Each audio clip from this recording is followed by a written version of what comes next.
This morning we are working on some place work with little Miss PJ. PJ's super kind of in a reactive state, and that's not an aggression or anything like that, but excited. So if anything happens, she's ready to go.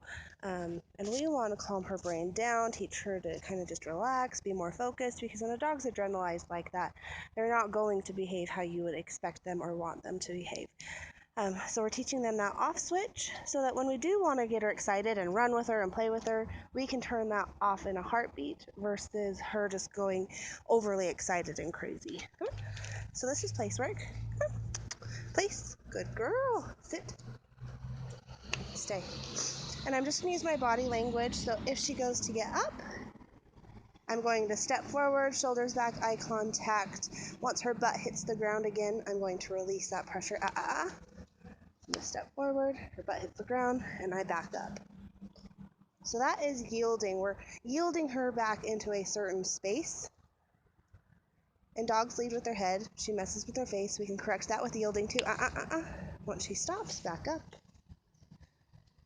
This is a really good activity to practice with puppies. Why? Because puppies don't like to hold still. That's the hardest thing for them.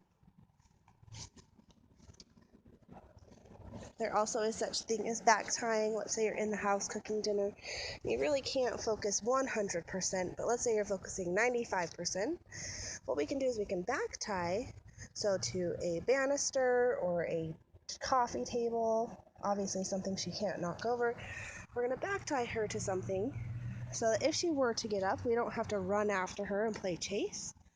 It will give her a physical correction, almost a self-correction. And then we have that time to back her right back up onto place using that yielding. So I'm not going to touch her or anything like that. I'm just going to walk into her space, backing her up, kind of like we're hurting a cat that doesn't want to be caught. When I go to get her off, I don't want her to think that she's in trouble. And so what I do is I turn my body sideways instead of face to face. Not a whole lot of eye contact. Good girl. And then I can give her that attention and affection. And after she's worked for it, you can give her as much affection as you want. You can sit here for 20 minutes and give her attention. But until you rewarded her for being calm, she doesn't get that attention. So now she's working for affection and attention instead of food. Good girl, you sweet girl. And then I'll pull that back tie off. Come on. And I'll guide her off. Good girl. Come on. Same thing with the halty. When she's walking right next to me, there's no pressure on that leash. When I stop, I pull up a little bit, fingers worth of pressure, step forward into her, and then release that pressure, both physically and with my body.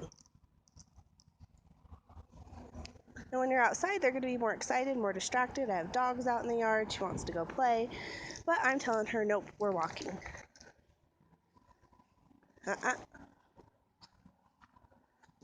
Place. Good girl. Good girl.